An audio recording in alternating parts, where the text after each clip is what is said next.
El tema que vamos a abordar, ustedes observan mi información y encontrarán que mi perspectiva es muy antropológica prospectiva, es decir, me manejo mucho en los ámbitos de la antropología jurídica, en los espacios de la semiología y en los espacios del derecho. Dicen que soy etnógrafo porque he hecho algunos trabajitos, pero digo trabajitos no minimizándolos, sino que han durado sus añales, pero que no han sido, como siempre, de los cuales no me siento contento. Por una sencilla razón, y es que cuando usted investiga, siempre va a estar inconforme con lo que hace. Cuando usted termina una investigación, inmediatamente se le abren 50 más. Y termina usted diciendo, ¿y qué he hecho, Dios mío? Abrí la caja de Pandora para ver donde no debía ver. Y ese es el grave problema que tenemos los que en alguna ocasión dijimos, vamos a investigar. Me corresponde entonces algo que se llama la Iglesia y el Estado.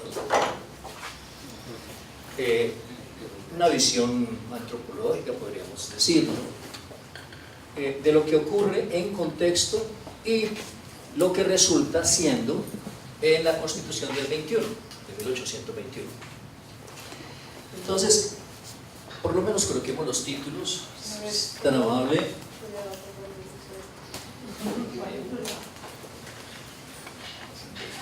Miremos inicialmente la Iglesia en Estado colonial y quiero muy hermosamente decirle lo siguiente.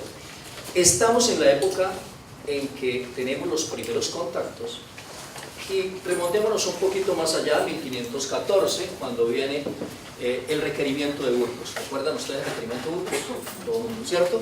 Bien. ¿Qué ocurrió con el requerimiento de Burgos? Por favor. Lo redacta nuestro amigo Juan López Palacios en el 12.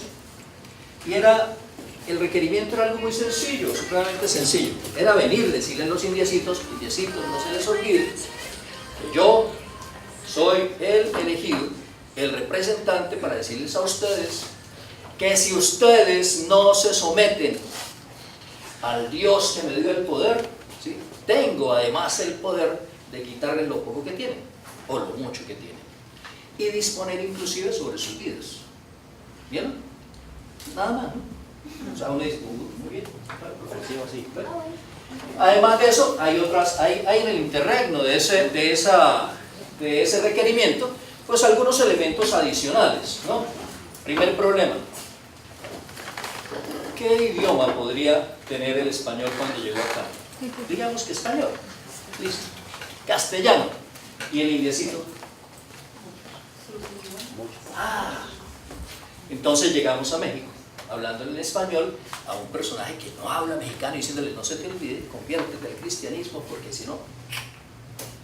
Y llegamos aquí a Cúcuta con los Bari-Barica y les decimos, señores Bari, conviértete al cristianismo porque si no. O le decimos a los muiscas, señores muiscas, por favor, por lo que ustedes más quieran, como yo soy el elegido de Dios, porque recuerden ustedes que el poder divino se me ha transmitido, entonces estoy ejerciendo este poder para decirle que se convierta al cristianismo. Y si no lo hacen, no se les olvide que además de eso tengo el poder de disponer de su vida, sus bienes y de lo poco o mucho que tengan. Si alguien, especialmente ustedes, vieron lo que implicaba el requerimiento, observarán que había unos elementos de intimidación. Sencillo. Puedo entonces tomar tu mujer, tomar tus hijos, hacer con ellos lo que quieran, tomarte a ti, hacer contigo lo que quieran. ¿Sí? Y uno dice, oye, la modernidad, ¿no? El gravísimo problema ahora es que historiográficamente se encuentran vestigios del requerimiento hasta bien entrado el siglo XVIII. Y uno dice, y luego no dejó de existir hasta 1542. No, señor. Ese requerimiento se convirtió posteriormente en algo que llamaron las nuevas leyes de Indias o las leyes nuevas de Indias, que solamente hacían algo muy interesante: maquillar la cuestión para no perder poder. ¿Vieron? Sencillo, ¿no? Elemental, decía mi querido Watts.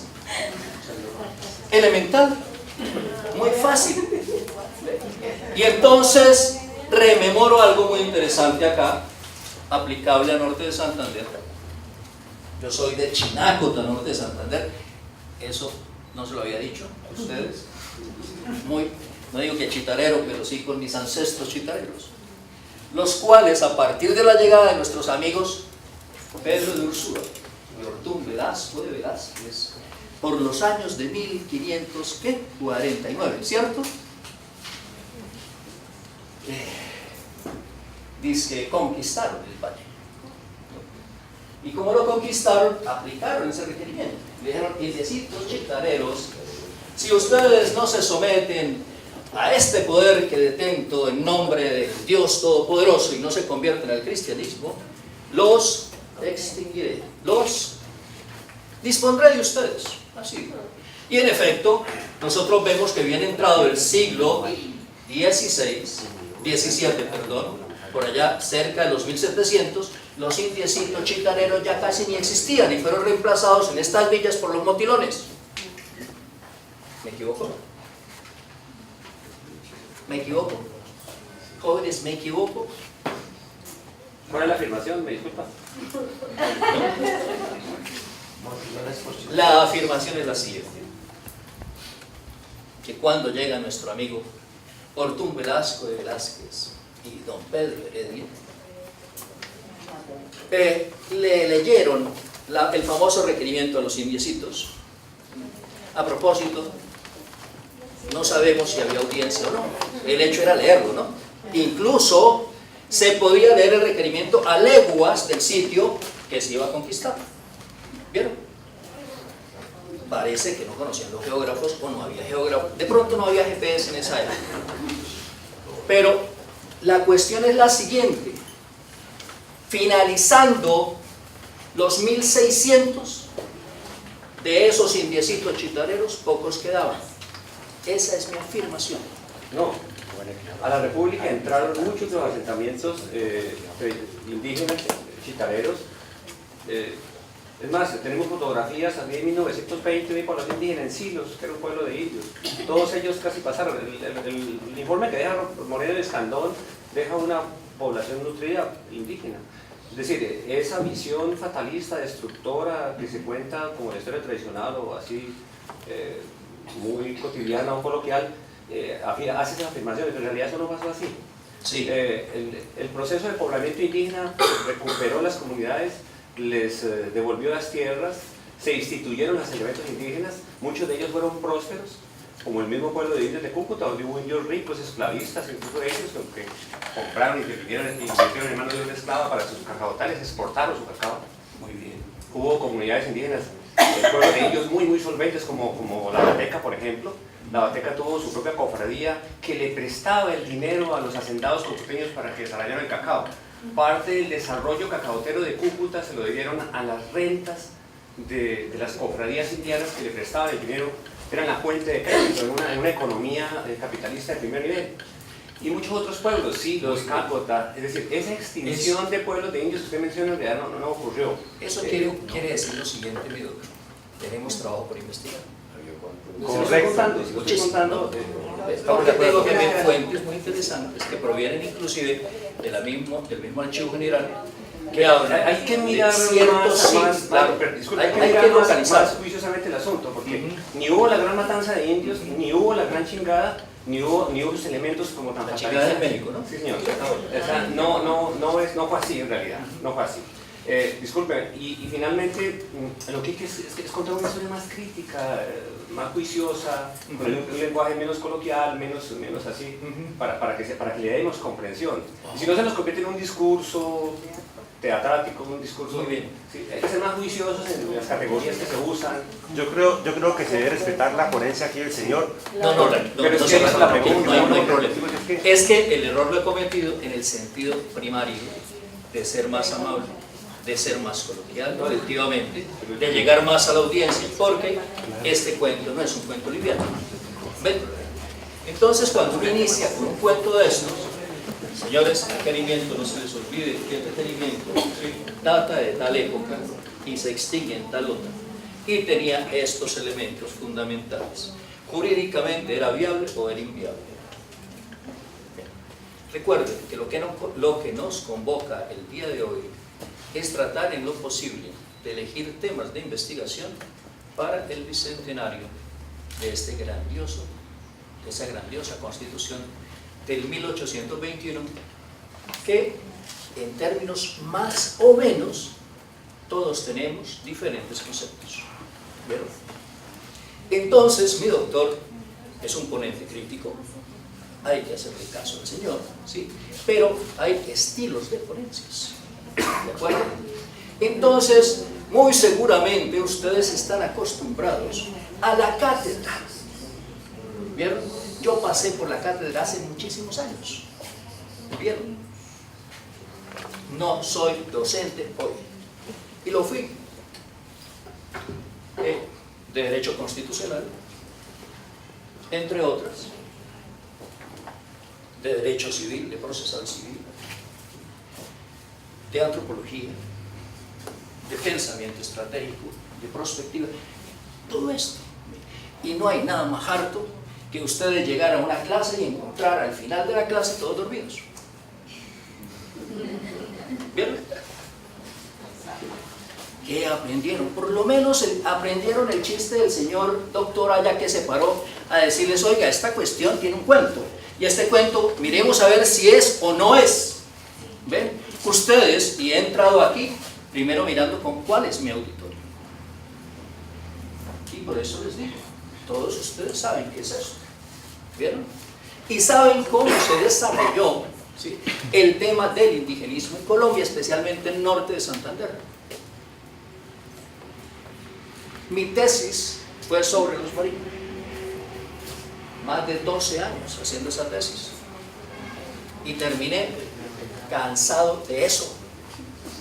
Por eso mismo. Porque había gente que decía: oiga, es que esto es aquí así, y resulta que estos señores eran politeístas. Estos señores hacían ranas en el Catatumbo. Estos señores hacían manillas. Estos señores enterraban sus muertos. Estos señores, además de sabaceba, tenían cantidad de ídolos, ¿no es cierto? Eran además ágrafos. Y por ahí aprendieron, y alguien dijo: oiga, y apareció de los barí, aparecieron entonces unos rasgos rupestres. No es cierto, eso no es de ellos. Y entonces, ¿por qué lo digo? Ahora viene la cuestión. Porque resulta que antes de pararse uno aquí, uno hace algo muy interesante que hicieron todos ustedes: investiga. Y no investiga las fuentes hegemónicas, porque el discurso mío no es hegemónico.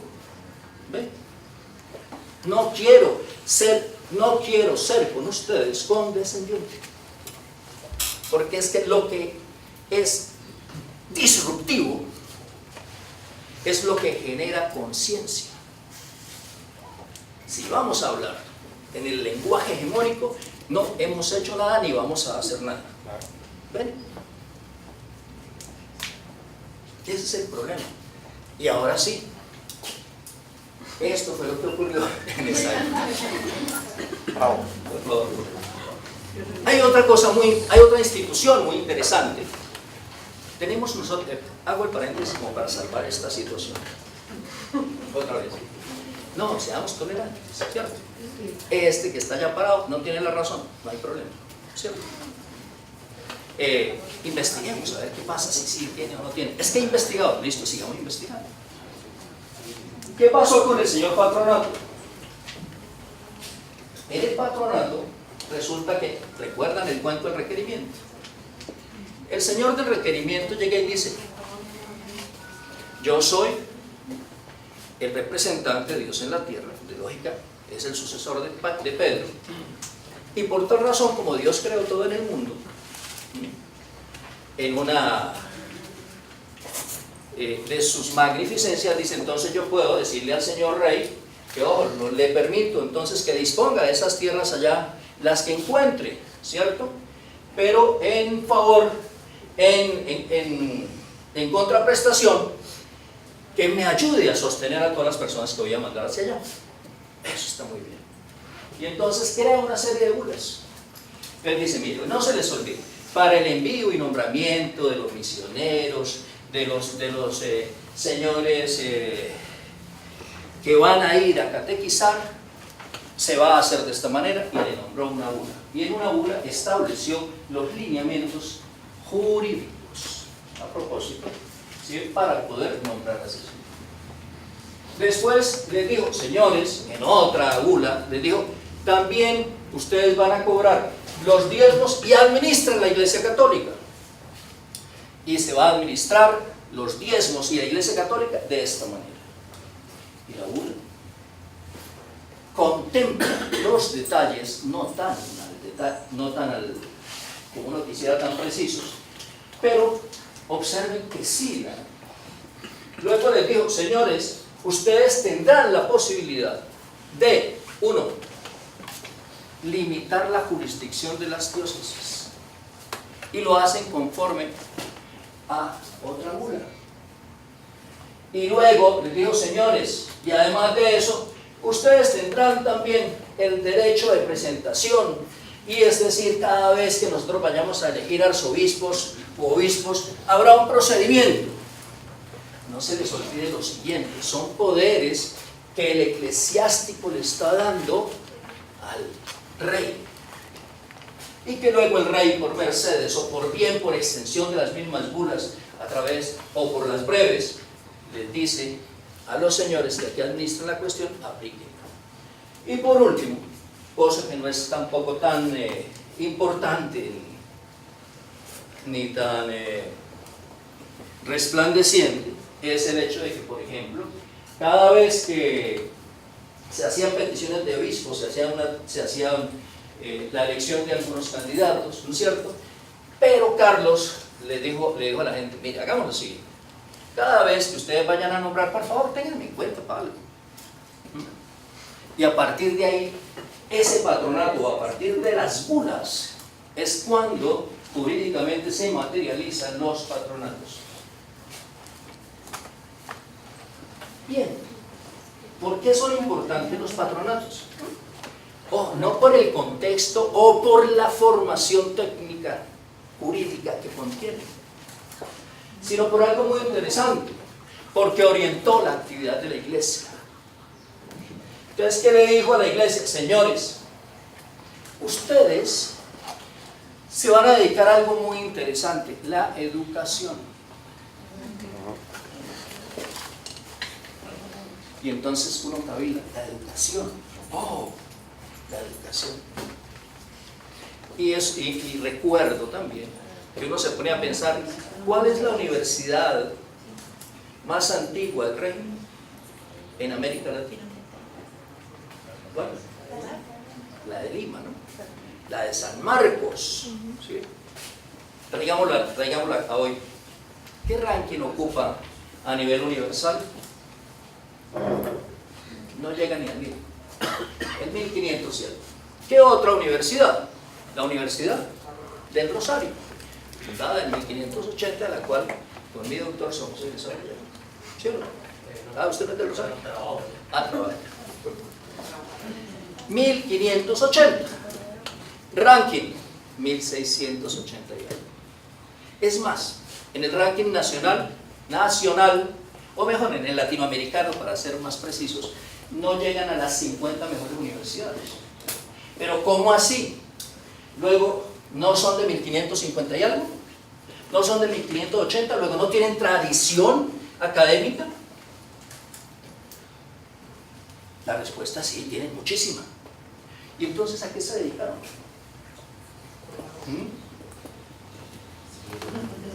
Y no solo, observen que no solo la iglesia se encargaba de las universidades, se encargaba de los colegios menores, mayores, etcétera, etcétera, etcétera. ¿Ven? Recuerden que en las épocas, no había la primaria reglamentada como tal, ¿cierto?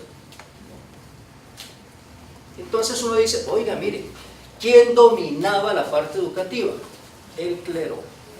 ¿Y cómo lo dominaba? Fácil, porque había esa disposición de parte de lo que hoy llamamos ejecutivo. ¿Bien? Bueno. ¿Qué más manejaba la iglesia? La iglesia manejaba lo que es fundamental en toda nación, la comunicación. Y además de eso, y hay una cosa muy interesante, ¿sí? Ustedes recordarán Sevilla, la casa de contratación de Sevilla, ¿cierto? ¿Manejada por quién? Por curitas. Por curitas. Nadie más manejaba eso. Y era supremamente importante, tanto para España como para América. Otra de las cuestiones que fue muy reveladora de las dinámicas de la iglesia es que, no se les olvide, ellos son propietarios de todo. Por tal razón, por defecto eran los grandes terratenientes. Era la gente que más tenía riqueza. Era la gente que más territorio tenía. ¿Vieron? Después, sabiendo que estos señores eran súper poderosos, había algo muy interesante. Esta iglesia fue fuente de trabajo muy, muy frecuente, especialmente en las poblaciones urbanas. Y uno se pregunta así, ¿por qué? ¿Por qué? ¿Por qué yo, iglesia, quiero a la gente darle trabajo? ¿Por qué yo, iglesia, quiero educar a la gente? ¿Por qué yo, iglesia, quiero manejar las comunicaciones? Para manejarla a su antojo. Y ejercía además otra actividad muy interesante, el protectorado de indios. Es decir, tenía casi que todos los elementos que hoy fungen en los estados sociales de derecho. Otro de los elementos promovidos era que o mejor, mantenidos por la iglesia, era que legalizaba todos los actos de vida. Se casó, venga para acá, yo lo registro. Usted va a ser la madrina del doctor, sí, yo lo registro. ¿Sí? Y además de eso, mi discursito tenía que ir de por medio, ¿cierto? ¿Por qué? Porque era necesario. Hablemos de pensamiento estratégico ahora sí. ¿Por qué lo hacemos como iglesia? ¿Por qué el Estado permite que yo como iglesia lo haga?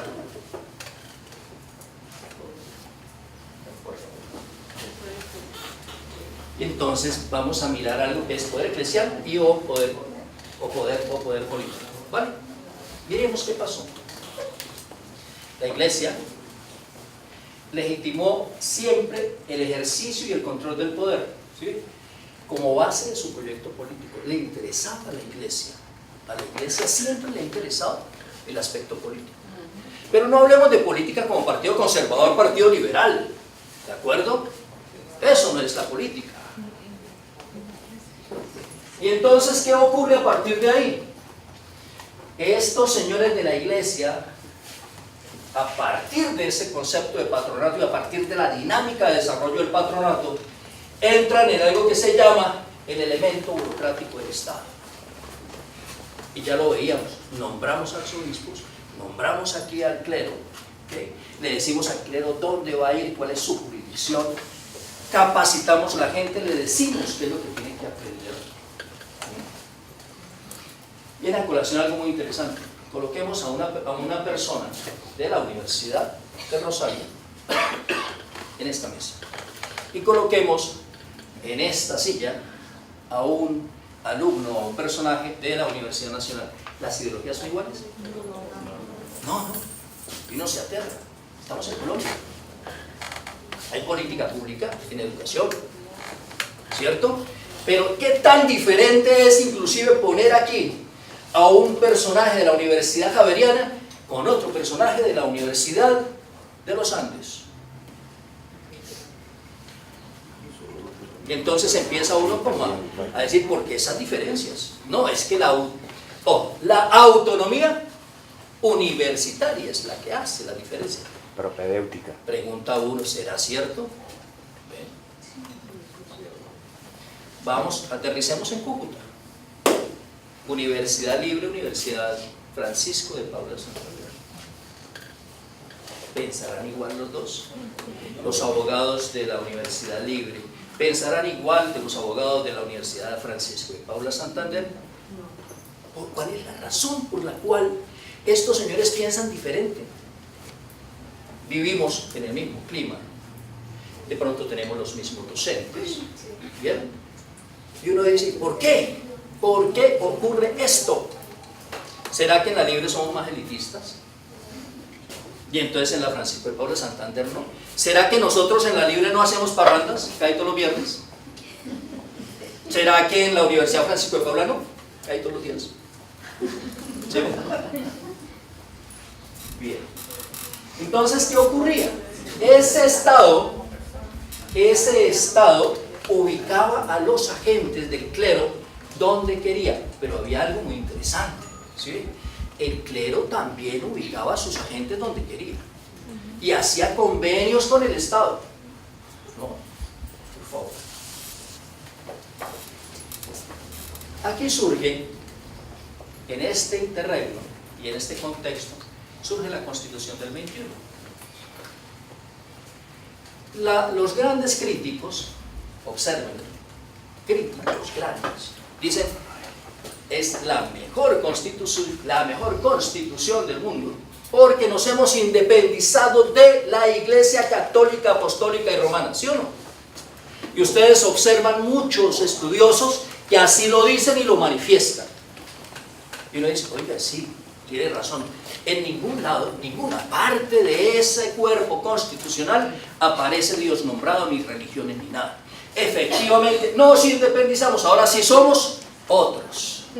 Este Estado liberal que queremos fundar, ahora sí va a tener éxito. Bien. Se nos olvidó que hay una teoría radical, ¿no?, que dice, ojo, no se les olvide, ¿sí?, que uno aprende por imitación. Y ya teníamos bastantes siglos aprendiendo y reproduciendo el sistema. Entonces, en mi cuento, estos señores llegan y dicen, señores, tal ha sido el plano sobre el que hemos levantado la Constitución de Colombia.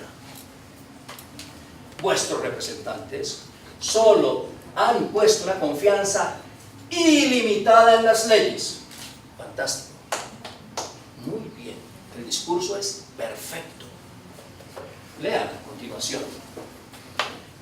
Pero lo que vuestros representantes han tenido siempre a la vista y lo que ha sido el objeto de sus más serias meditaciones es que las mismas leyes fuesen enteramente conformes con las máximas y los dogmas de la religión católica, apostólica y romana que todos profesamos y nos gloriamos de profesar.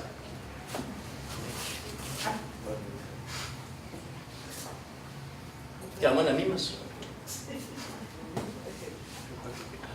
¿Qué? La gran revolución se nos acabó ahí. Esa fue la carta de presentación de la Constitución de 1821. Aquella Constitución casi liberal. O bueno, que en esencia pretendían fuera liberal. Y ustedes averiguan críticas a la Constitución. Sáchenla. La mejor Constitución, lógico, la primera, ¿sí? Entonces hay que darle su esencia. Y entonces uno tiene que resaltar que fue hecha en Cúcuta. Madre in Cúcuta, hoy ya lo sabía en Cúcuta. No hecho cerca de la tierrita donde nacimos. ¿Ve? Para también darse uno su importancia. Por favor. Y el único sitio donde aparece el nombre de Dios, eso es lo que nosotros llamamos preámbulo, o mejor, en el encabezadito, donde dice, en el nombre de Dios, autor y legislador del universo. Y lo pongo en negrillas por una sencilla razón. ¿Qué diferencia hay en este documento y el del requerimiento en cuanto a encabezamiento? Doctores, no hay ninguno. ¿Bien? Estamos invocando el nombre de Dios. Y es que nosotros no podemos ser apóstatas. Hablaba con Dionisio Castillo, muchos de ustedes lo conocen, que en paz descanse. Y en una ocasión, yo que me predico a veces como muy apartado de las cosas religiosas, me toca estudiarlas, pero de todas maneras. Y me decía, mire Ricardo, hay una cosa muy interesante. En mi vida siempre me he cuestionado la existencia de Dios. Siempre. Estoy hablando de un jesuita. Y me decía, pero me ha ido mejor con él que sin él. ¿Sí?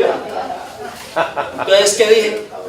Señor, ilustrísimo doctor Dionisio, era como 4 veces doctorado en teología y toda cantidad de cosas. Los jesuitas estudian muchísimo. Entonces le voy a asumir ese reto y de aquí en adelante me voy a declarar. Siempre voy a declarar lo mismo que estás diciendo. ¿Sí? Me va mucho mejor con él que sin él. Y así se va a hacer, y así lo he hecho. ¿De acuerdo? Y uno llega, digamos que mi curiosidad, es curiosidad. Especialmente radica en la parte religiosa, en lo que son ritos de muerte, o ritos fúnebres, ¿de acuerdo? O sea, me encantan los muertos, con ellos uno no tiene problema. Entonces, ¿qué ha ocurrido con ellos? Especialmente en las comunidades étnicas, que es donde tiene relevancia para mantener, cultivar, desarrollar, lo que ustedes quieran, su estatus, ¿no? Y se encuentra uno con esa presencia de que, oh, miren, cualquiera sea el contexto, ¿sí? Siempre vamos a tener un referente que nos impulsa a ser cada vez mejores. Siempre. No podemos decir lo contrario. Siempre vamos a tener un referente. Y qué bueno que tener un referente metafísico en términos aristotélicos. No tanto platónicos, pero sí aristotélicos. Pero bueno, por favor.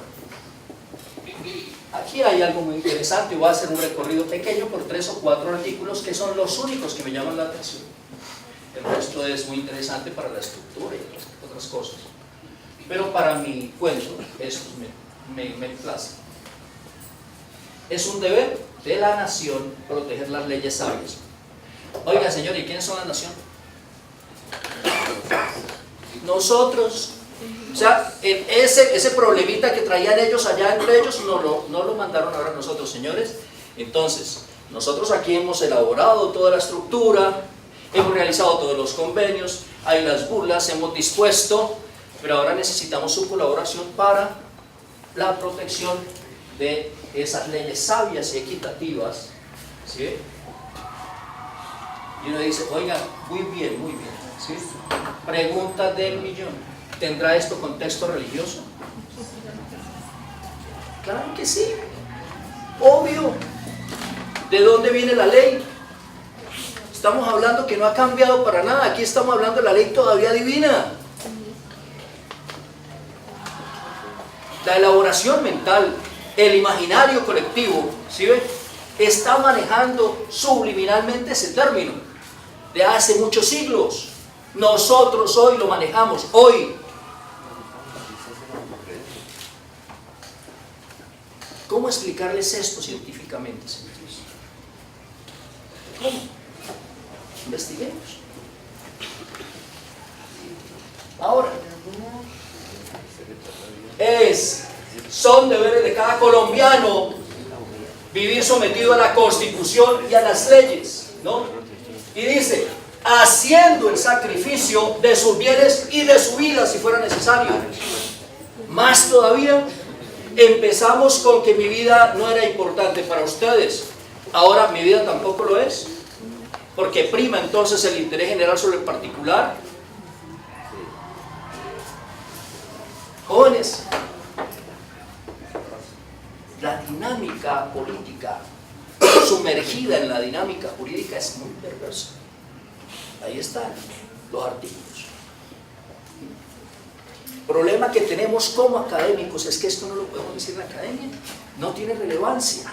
¿Ven? Pero hoy que estamos en un centro de pensamiento colectivo, sí lo tiene, y mucho. ¿Ven?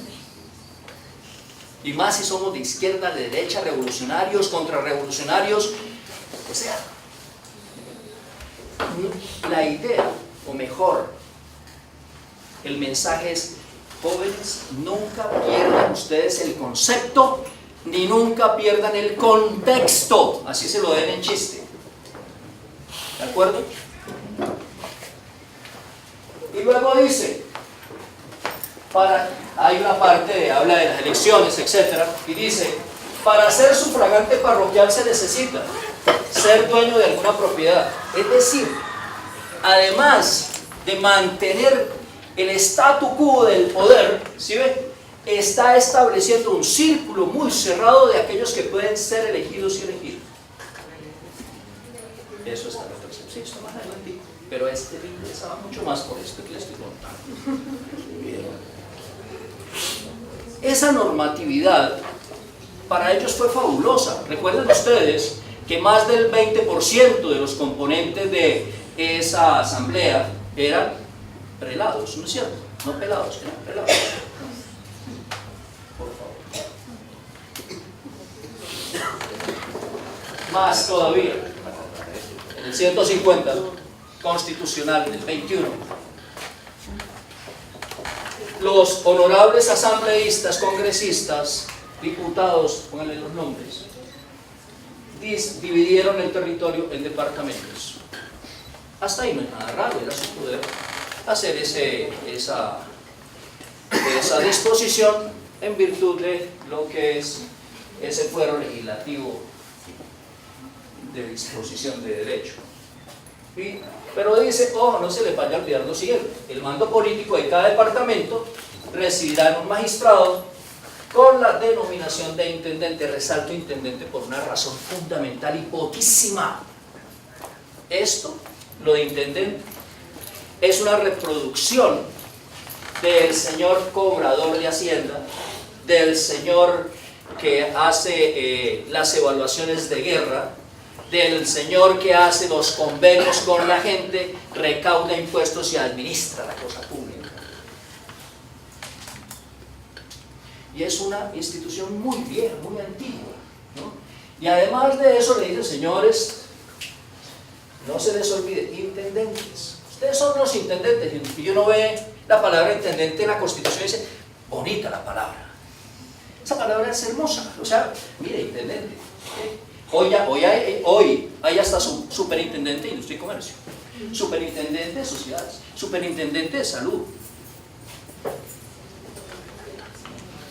En cada provincia, continúa la Constitución nuestra, dice, habrá un gobernador que tendrá el régimen inmediato de ella con subordinación al intendente del departamento. Entonces, había un detalle muy interesante. Ya había una estructura adicional en las provincias, ¿de acuerdo? ¿Quién la dominaba? El intendente. El intendente. Pregunta nuevamente, ¿cambió en algo la situación que se vivía en 1270 y algo en España con los intendentes, ¿sí?, a la que se vivía aquí en 1650, a la que se vive inclusive en el 1821? No cambió. El intendente del departamento es el gobernador de provincia. Y seguimos hablando del intendente, pero hay que entender que el intendente era la persona que dirigía el aspecto de la cosa pública, ¿sí?, y se encargaba también de los asuntos financieros, o mejor, de la economía de la región, ¿cierto? ¿Por qué? Pregunta. Respuesta sencillo. Porque recuerde usted que a mí me interesa, ¿sí?, manejar ese aspecto para poder ejercer poder. Así me entre un peso, así me entren 100 pesos. La cuestión aquí es de poder. Por favor. algo que me llama mucho la atención, que es para someter a estudio también. Es el artículo 188 de la Constitución del 21. Dice: se declaran en su fuerza y vigor las leyes que hasta aquí han regido en todas las materias y lógica y en puntos que no sean contrarios a esta magna carta. Ustedes leen la Constitución y la Constitución no se opone casi a nada. No tiene ese elemento taxativo que tienen las constituciones hoy. La técnica, lógico, es diferente a la técnica jurídica. Pero hay algo muy interesante. Les dice a las gentes, no se les olvide que esas leyes que han regido en todas las materias, directa o indirectamente, ¿sí?, seguirán rigiendo en tanto no se opongan a la Constitución. La pregunta es, si durante tantos siglos la cosa se ha mantenido, y si en el año 1821 quisimos nosotros hacer una constitución que realmente cimentara, ¿sí?, este Estado liberal colombiano, ¿sí?, y lo que hicimos fue simplemente repetir elementos de la colonia, la pregunta es, ¿tendrá progreso esa constitución? Por eso pasó lo que pasó. Lástima que no pueda ir más allá del 21, porque este era mi tema de reflexión. Por favor. Y entonces, en el 191, le dicen a todos, cuando ya libre toda o la mayor parte de aquel territorio de la República, edificio de la felicidad, perdón, Santo Tomás, hedonistas, sería el colmo, ¿no? ¿Ven? Aristotélicos, ¿cuál edificio? ¿Cuál felicidad? Maduristas. Maduristas. ¿Ven? Entonces, espero que esta charla informal les permita o nos permita tener puntos de referencia, ¿sí?, que elaboraremos con el rigor académico, ¿sí?, que merece una investigación formal, pero que en últimas tienen que exponerse de esa manera, porque si no hubiera durado 5 días haciendo esto. ¿Vale? Y les agradezco a todos sus críticas, muy gentiles. Gracias por invitarme.